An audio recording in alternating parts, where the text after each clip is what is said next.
Selamat pagi. Pagi. Rekan-rekan media dan seluruh anggota.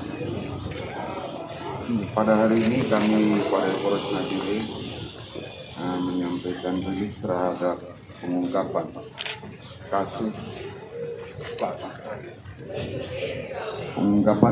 kasus curanmor dan curas dan curat yang ada di wilayah Nabire. Perlu waktu dalam 1 bulan banyak ada beberapa kasus yang menimbulkan keresahan masyarakat di wilayah kita, di mana terjadi peningkatan terhadap adanya curanmor, begitu juga jambret dan pencurian dengan kekerasan. Hari ini kami dari Polres Nabire menyampaikan bahwa kami telah mengamankan tersangka sebanyak 6 terhadap kasus curanmor dan 9 tersangka terhadap kasus curas dan curat. Adapun laporan polisi yang dilaporkan ke kami dan dia ungkap adalah 16, dan di mana dengan kendaraan roda 2 curanmor yang berhasil diamankan adalah sebanyak 17.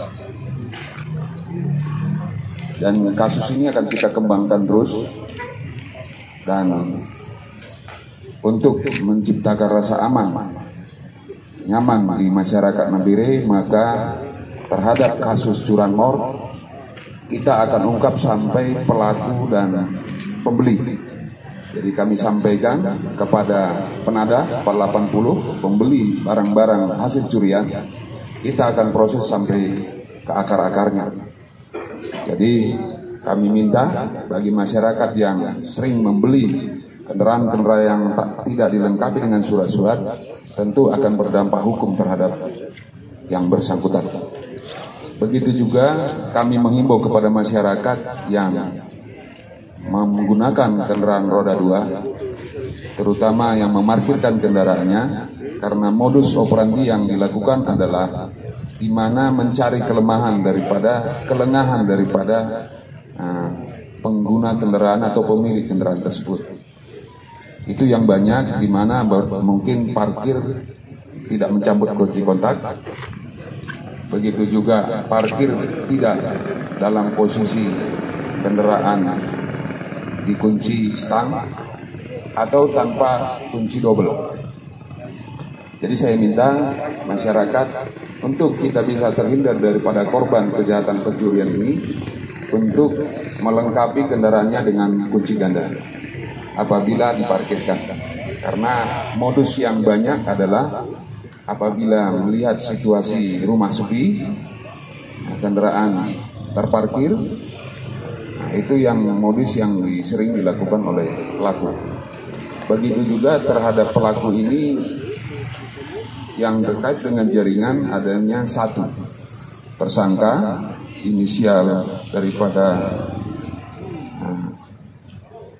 BM, ya, inisial JB, di mana hasil pengakuannya yang bersangkutan sudah melakukan pencurian kendaraan di rumah yang sepi itu sebanyak 13 TKP.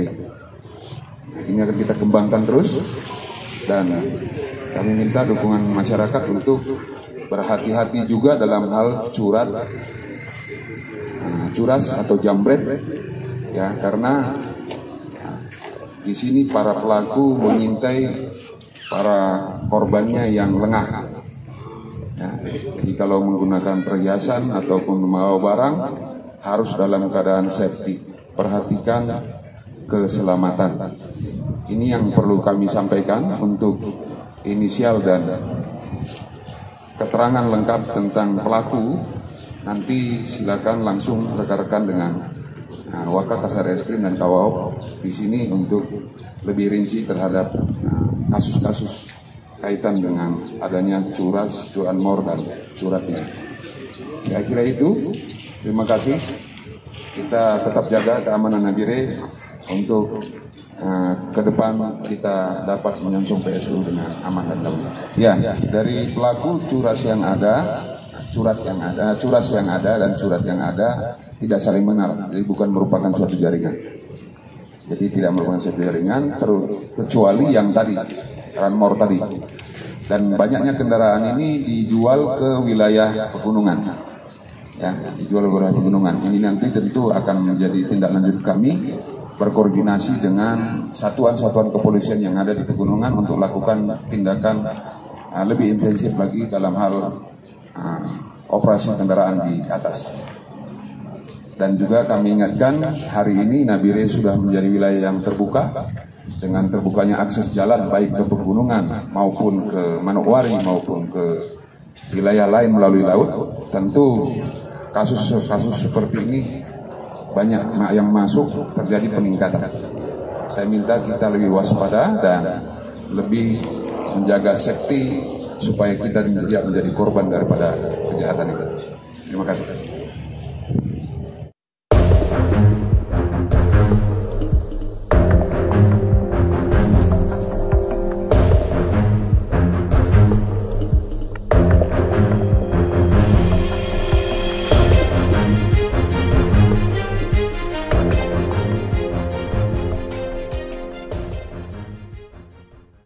Sampaikan untuk kita waspada semuanya. Jadi kembali saya ingatkan, saya sampaikan kepada saudara-saudara saya, masyarakat Kabupaten Nabire seluruhnya, bahwa untuk menjaga keamanan, ketertiban masyarakat ini bukan hanya menjadi bagian tugas dari kepolisian saja, tapi ini merupakan tugas yang tanggung jawab kita bersama. Mari kita saling bergandeng tangan, tidak usah saling menyalahkan. Ada beberapa hal yang bisa kita lakukan daripada saling menyalahkan. Contoh paling nyata adalah yang pertama, kita bentuk pos ronda di setiap tempat. Ini untuk mengurangi tindak pidana yang terjadi di beberapa wilayah di dalam kota kita. Yang kedua, untuk nomor telepon yang sudah ada di kendaraan baik di jajaran polsek, di kendaraan dinasnya maupun di polseknya maupun di Polres, silakan saudara-saudara kita bisa memberikan informasi. Yang ketiga, pada saat saudara-saudara mungkin mengambil uang di ATM, jangan sendiri-sendiri karena modus mereka memantau pergerakan. Terus dalam perjalanan jangan menggunakan perhiasan yang berlebihan. Kalau kita melihat bahwa perhiasan yang berlebihan ini juga menjadi target. Bila kita menggunakan roda 2 terus berboncengan, jangan menaruh tas atau noken ataupun tempat menyimpan barang itu di samping atau di belakang, di selempong di belakang. Itu menjadi target dari oknum-oknum yang berbuat di luar. Jadi mari kita waspada seperti yang disampaikan Bapak Kapolres. Mari kita sama-sama bergandengan tangan, saling memberikan informasi. Insya Allah, puji Tuhan, mudah-mudahan ke depan kita bisa sama-sama untuk mengamankan negeri kita tercinta, Kota Nabire ini. Terima kasih, selamat pagi, Tuhan berkati.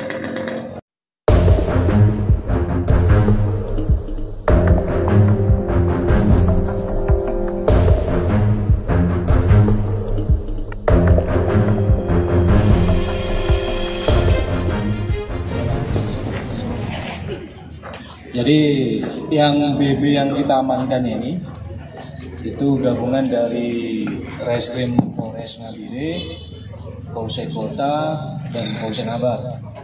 Jadi antara koordinasi masing-masing unit reskrim di Polsek Kota sama Polsek Nabar. Jadi yang sebelah sini BB Curas, Curat, dan Curanmor ini sebelah kanan itu dari Polsek Kota. Yang dari sini ke sana itu BB Curat, Curas, Curanmor dari Polsek Nabar dan Polres Reskrim. Jadi rekan-rekan, salah satu contohnya yang BB kita dapatkan dari Curas, ini tas yang warna hitam itu punya Ibu Pendeta Sembolon waktu beliau mau ibadah. Jadi kemarin sempat kita panggil Ibu Pendeta dan beliau sampaikan memang benar itu tasnya beliau.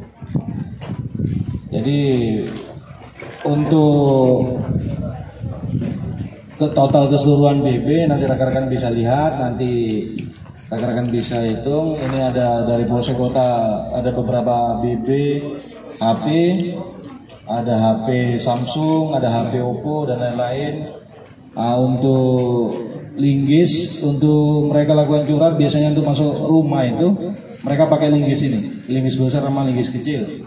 Jadi mereka congkel pintu atau congkel jendela untuk mengambil barang itu. Biasanya kalau yang di rumah itu mereka ambil seperti motor, mereka tuntun keluar, nanti di tempat sepi baru mereka kasih hidup. Itu kalau modus operandinya ketika mereka mencuri di rumah.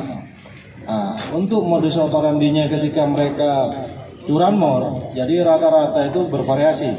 Contoh yang di Hadi itu 2 hari sebelum malam takbir, itu yang bersangkutan lupa masuk ke supermarket, motor tak kunci tak gantung, jadi keluar jarak 10 menit motor hilang. Ada juga memang karena juga ditaruh di rumah motor hilang. Jadi variasi. Untuk yang jambret ini juga variasi, rata-rata kejadian jambret banyak. Itu kejadian nabir itu rata-rata dari jam 4 sore sampai jam 1 malam. Itu waktu-waktu yang ketika kita petakan bahwa itu sering terjadi. Makanya kita himbau masyarakat bahwa jam-jam sore, jam-jam maghrib, isya, pokoknya jam itu sampai jam 1 malam itu jam-jam rawan. Jadi itu rekan, biasanya itu tadi modusnya mereka rata-rata mereka berboncengan 2, mereka kebanyakan memakai motor fiction atau Versa. Jadi mereka buntuti dari belakang, kemudian mereka tarik tas. Biasanya itu targetnya ibu-ibu yang memakai tas, kan gitu. Yang terakhir juga ada juga di OYH juga, dia lagi duduk-duduk main HP tiba-tiba lewat. Ada yang terakhir juga bulan Maret kemarin juga dia jalan di depan akper juga, tiba-tiba dia diambil HP di kantong. Jadi variasi macam-macam. Terus sampai disampaikan Pak Kapolres tadi benar, jadi ini tidak ada sangkutan jaringan. Tidak, memang ada salah satu TSK yang kami amankan dengan inisial JB yang bersangkutan mengaku bahwa dia melakukan lebih dari 13 TKP di Nandiri. Makanya itu masih kami kembangkan karena yang bersangkutan menyampaikan barang-barang yang dia ambil dia jual arah ke atas. Ada yang ke Wakinde, ada yang ke Maniaya. Itu yang Pak Kapolres tadi sampaikan dan masih kita kembangkan. Jadi salah satu residivis dia mengakui itu semua. Jadi maraknya curanmor, curhat itu ya karena memang faktor meningkat karena Nabire tadi Pak Kapolres sampaikan bahwa Nabire sudah akses ke Wasior, Manowari, ke apa sudah terbuka, apalagi sudah menjelang besok. Otomatis dari kabupaten, dari saudara-saudari kita dari pegunungan mereka turun. Makanya tetap kita waspada. Mungkin untuk ancaman pasal yang kita terapkan untuk para pelaku ini yaitu 363 ayat 1 ke 3 dan 4, yaitu ancaman hukuman 7 tahun. Jadi untuk pelaku merata, ada yang kita 365 juga untuk curas itu ancaman hukumannya 12 tahun. Jadi ancaman hukuman 12 tahun itu yakni yang disebut 365 ayat 1 dan ayat 2 kedua KUHP jika perbuatan dilakukan oleh 2 orang atau lebih. Dilakukan itu akan diancam hukuman 12 tahun. Yaitu tadi seperti curas tadi. Jadi ada yang 12 dan ada yang 7 tahun untuk ancaman hukuman yang kita terapkan pada masing-masing pelaku. Ini kita lakukan kurang lebih 1 bulan. Sesuai dengan perintah dari pimpinan, dari Pak Kapolres, kita setiap aneks kita disampaikan bahwa kita harus ungkap. Karena memang pada bulan-bulan ini setelah Lebaran sebelum memang sudah marak. Makanya kita koordinasi sama Polsek Kota sama Polsek Nabar, kita kerjasama antara Satfung, akhirnya kita bisa ungkap. Tetap barang ini tetap kita akan selalu giatkan, kita patroli, dan mohon doanya biar semua Nabire yang tercinta ini kita aman damai. Untuk terindikasi ada, tapi kami masih lidik dan kembangkan. Nanti kalau kita sudah ungkap, nanti kita akan sampaikan ke teman-teman. Ya, jadi untuk efek jerahnya, kemarin ada pelaku yang di Polsek Kota. Jadi LP-nya ada di Polsek Kota, kemudian LP-nya juga ada di Polres. Jadi kita nggak bergabungkan, jadi kita buatkan LP masing-masing. Jadi LP masing-masing itu akan membuat yang bersangkutan kurang lebihnya jerah. Karena ketika dia menjalani hukuman yang satu, nanti dia akan keluar dan akan menjalani persidangan yang LP yang satunya lagi.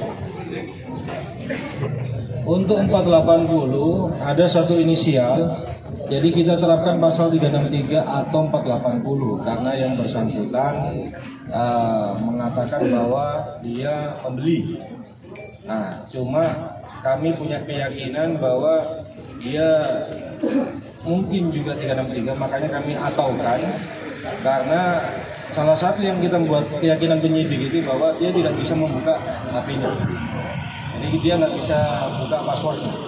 Jadi kita terapkan pasal 363 atau 480. Nanti biar di persidangan nanti yang akan membuktikan. Begini.